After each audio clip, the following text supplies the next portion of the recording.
Namaste, this is Murthy from Visakhapatnam. Companies driven by speed to AP. అంత అద్భుతంగా ఉందండి. ఈ మాట వింటుంటేనే ఒళ్ళు పులకరిస్తుంది.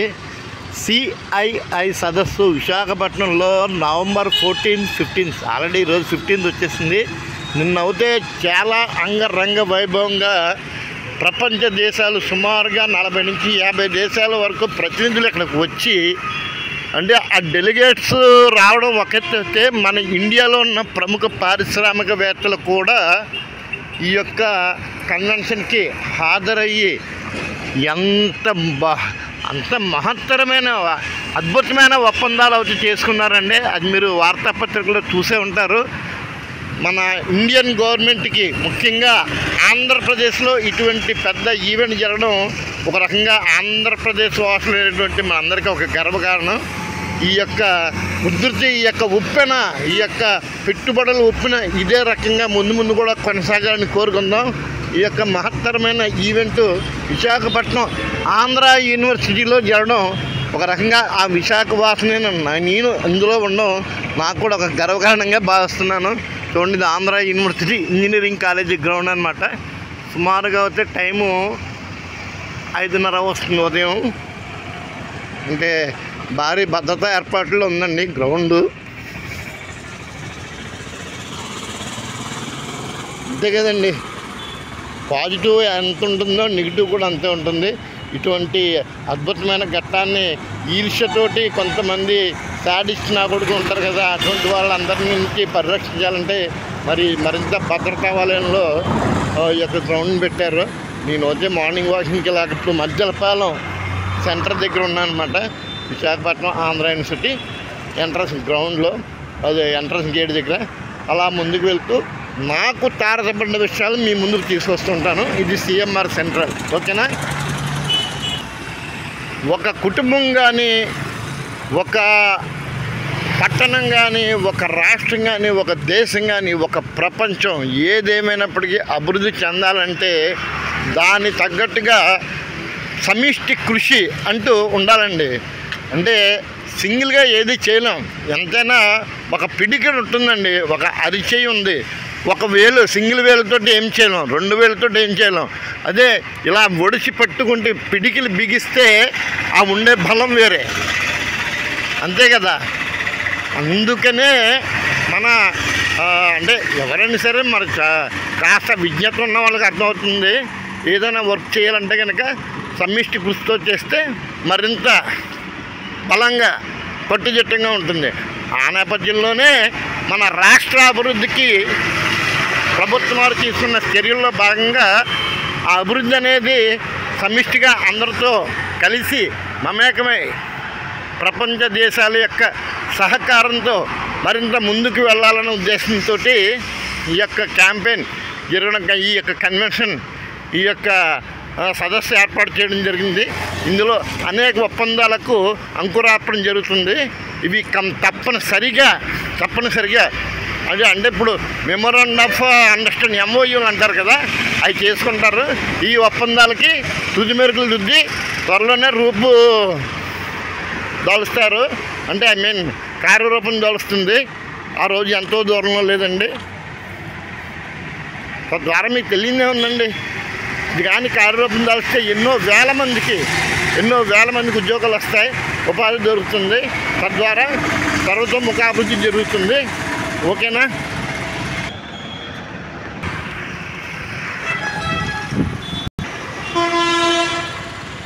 వైజాగ్ వాసులకు అందరికీ సుపరిచితం అండి స్వర్ణ భారతి ఇండోర్ స్టేడియం.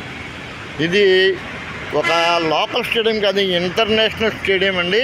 సుమారుగా ఒక 6 నెలల నుంచి రెనోవేషన్ వర్క్లు జరుగుతున్నాయి. ఇది కంప్లీట్గా, అంటే ఒకప్పుడు అయితే కేవలం షటిల్ కోసం ఉండేవారు, ఓన్లీ షటిల్ ఆడేవారు, కంప్లీట్ వుడెన్ కోర్టు. ఇప్పుడు ఇంటర్నల్ అంటే ఇండోర్ గేమ్స్ అన్నీ, ఇటు టేబుల్ టెన్నిస్ కానించి బాక్సింగ్, లేకపోతే కరాటే, కుంఫు, జూడో, ఒకటేంటంటే అన్ని రకాలుగా ఇందులో పెడుతున్నారు. ఈ త్వరలో మళ్ళీ రెనోవేషన్ కార్యక్రమాలు పూర్తయిన తర్వాత మనకు అందుబాటులోకి వస్తుంది. కానీ ఇటువంటి ఈవెంట్లు విశాఖపట్నంలో జరగడం వల్ల అంటే విశాఖపట్నం నగర వీధులు ముఖ్యంగా ఈ రహదారులు కానీ, కూడళ్ళు కానీ, లేకపోతే విభాగంలో అదేనండి డివైడర్స్ కానీ, లేకపోతే అన్ని రకాలుగా అంటే గ్రీనరీ కానీ అన్ని రకాలుగా బాగా డెవలప్మెంట్ బాగుంటుందండి. అంటే ఎప్పటికప్పుడు మెయింటెనెన్స్ అన్నీ బాగా చేస్తున్నారు. అంతే కదండి, ఒక ఇంటికి చుట్టం వస్తే మనం ఇల్లంతా ఎలా దులుపుకొని అన్నీ హడావుడి చేస్తాం. అలాగే మా విశాఖపట్నం నిత్య కళ్యాణం పచ్చటం అన్న రీతిలో నభూతన భవిష్యత్తు అన్నట్లుగా ఉంటుంది. ఈ మా చూడండి, ఇప్పుడు మీ ఒక వీధిలో వెళ్తున్నాను. అంటే మన సరిగ్గా విశాఖపట్నం స్వర్ణభారతి ఇండోర్ స్టేడియం దగ్గర ఉన్నాను కదా. ఆ రోడ్డు ఇంతకుముందు అంటే ఒకప్పుడైతే నిర్వీర్యంగా ఉండేది. ఇప్పుడు గతంలో వేసిన ఈ మొక్కల వల్ల ఆ మొక్కలు వృక్షాల చుట్టూరు రోడ్డు అంతటికి ఒక పందిరిలాగా ఏర్పడింది. అంటే అంత ఏపుగా నగర మధ్యలో ఇటువంటి గ్రీనరీ ఉండటం కూడా ఒక ఆహ్వానించదగ్గ పరిణామం అన్నమాట. అంటే ఆక్సిజన్ లెవెల్స్ అంటే ఒక ప్రక్క నుంచి కాలుష్య కూరలు మా మీద విసురుతున్నా, అంటే ఇండస్ట్రియల్ ఏరియా కదండి వైజాగ్ అనగానే, అన్ని రకాలుగా కదా ఇండస్ట్రియల్ ఏరియా కాబట్టి పొల్యూషన్ కూడా ఎక్కువ ఉంటుంది. దాని నుంచి ఇటువంటి మొక్కలు బాగా కాపాడుతుంటాయి అన్నమాట. ఇది ఆంధ్రప్రదేశ్ స్టేట్ ఫైనాన్షియల్ కార్పొరేషన్ అండి. అదేనండి, ఆంధ్రప్రదేశ్ రాష్ట్ర ఆర్థిక సంస్థ యొక్క ఒక మెయిన్ ఆఫీస్ ఇది. ఇటువైపు బుల్లయ్య కాలేజ్, ఒకప్పుడు కాలేజీ, ఇప్పుడు అయితే అటానమస్ కాలేజ్ అండి. అంటే ఇందులో లేని కోర్సు అంటూ ఉండదన్నమాట. అన్ని రకాలుగా బాగుంటుంది. సిటీ నడిబొడ్లో మంచి విద్యా విలువలు ఉన్న మంచి కాలేజీ. ప్లేస్మెంట్స్ కూడా చాలా చాలా బాగుంటాయి. ఇదిగోండి, ఇక్కడ మీకు బోర్డు చూపిస్తున్నాను చూడండి, భారత సంచార నిగమ్ లిమిటెడ్, బిఎస్ఎన్ఎల్ ఆఫీసు.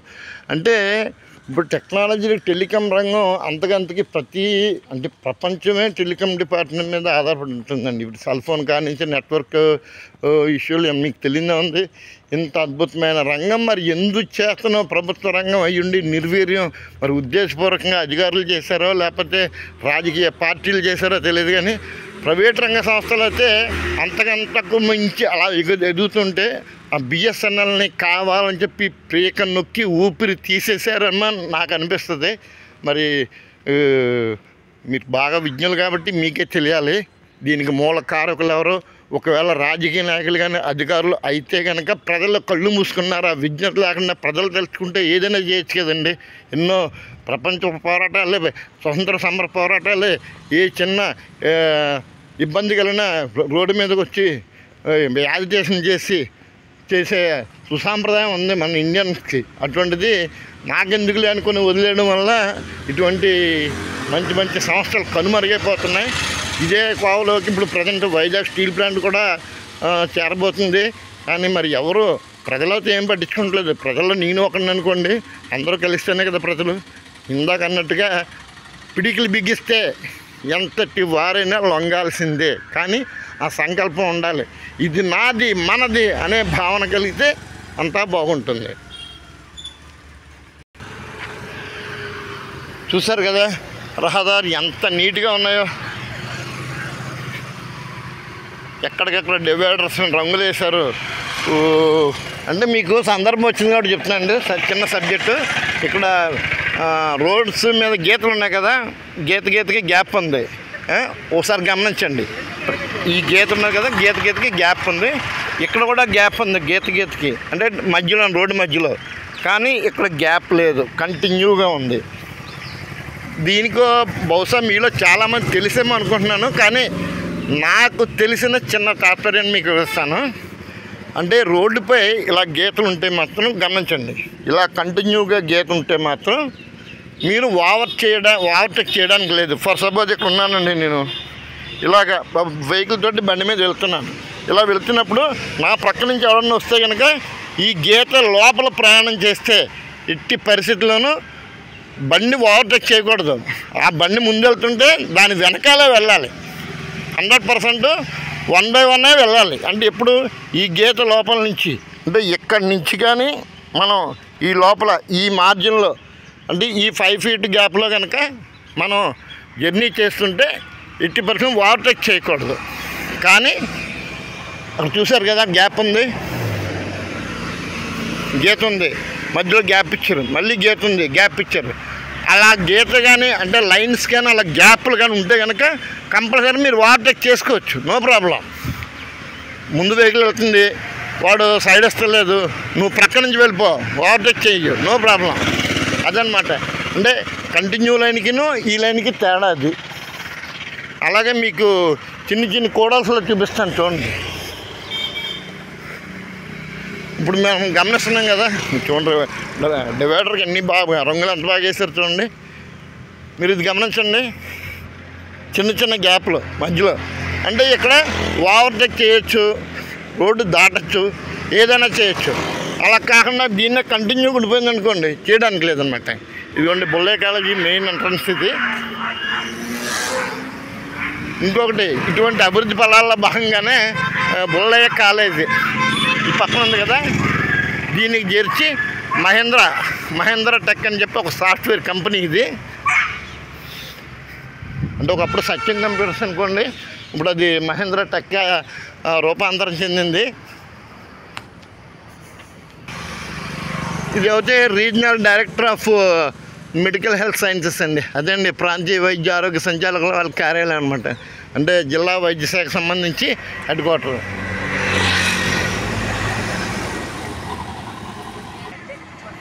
యాక్చువల్గా దాని ప్రక్కనే ఇది వరకు టీబీ హాస్పిటల్ ఉండేది, దాని ప్రక్కనే ఇదేనండి. ఇందులో ట్యూబర్కులోసిస్ టీబీ హాస్పిటల్ మీకు ఏముందండి, కుష్టి వ్యాధి నివారణ హాస్పిటల్.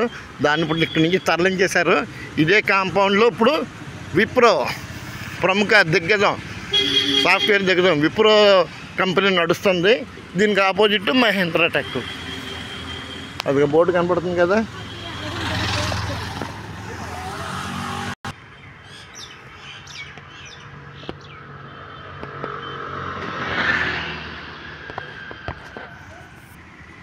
ఈ మహేంద్ర టెక్ ఆపోజిట్లో ఇది విప్రో అనమాట. Wipro software company. చూడండి సెక్యూరిటీ సిబ్బంది అంతా పకడ్బందీగా ఉన్నారు. మార్నింగ్ డ్యూటీ ఎక్కేవాళ్ళు దిగేవాళ్ళు 6 అవుతుంది కదండి, వాళ్ళ ప్రయత్నం వాళ్ళది. ఇదిగోండి ఇక్కడ విజయవాడ అయితే 354 కిలోమీటర్లు అండి. ఇక్కడ నుంచి ఎయిర్పోర్ట్కి అయితే 11 కిలోమీటర్లు. సీతమ్మధార అంటే మా ఇంటి దగ్గరికి 1 కిలోమీటరు. మద్దిలపాలెం సీతమ్మధార 2 ఒకటేలండి, కలిసే ఉంటాయి.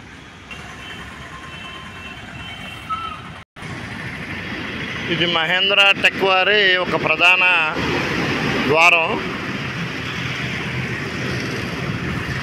ఒకప్పుడు అయితే టీబీ హాస్పిటల్ జంక్షన్, ఇప్పుడు అయితే సచిన్ జంక్షన్ అంటారు. ఇది నేషనల్ హైవే NH5 కాదండి, ఇప్పుడు 16 అది.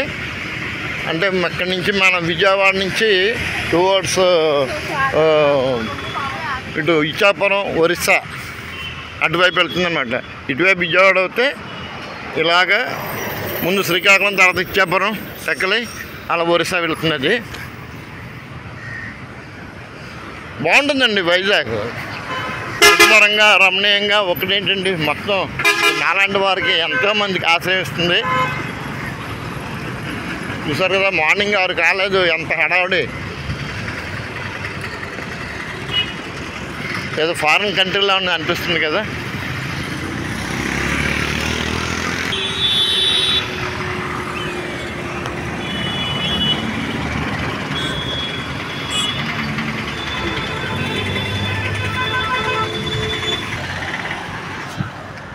అదే అండి, నేటి ఉదయం నుంచి ఇప్పటి వరకు జరిగిన చిన్ని దృశ్యావిష్కరణలను మీ ముందుంచాను. అఫ్కోర్స్ నేనే ఎంజాయ్ చేశాను అనుకోండి. ఇందులో సబ్జెక్ట్ ఎంత ఉందో, సొల్లు ఎంత ఉందో అని విశ్లేషణ చేసి విమర్శించకుండా సరదాగా నాతో మమేకమవుతారని కోరుకుంటూ, మీ Murthy from Visakhapatnam. Okay, have a nice day, bye, Jai Hind. హర హర మహాదేవ్, శంభో శంకర. ఓం నమ శివాయ, నమో నారాయణాయ నమః.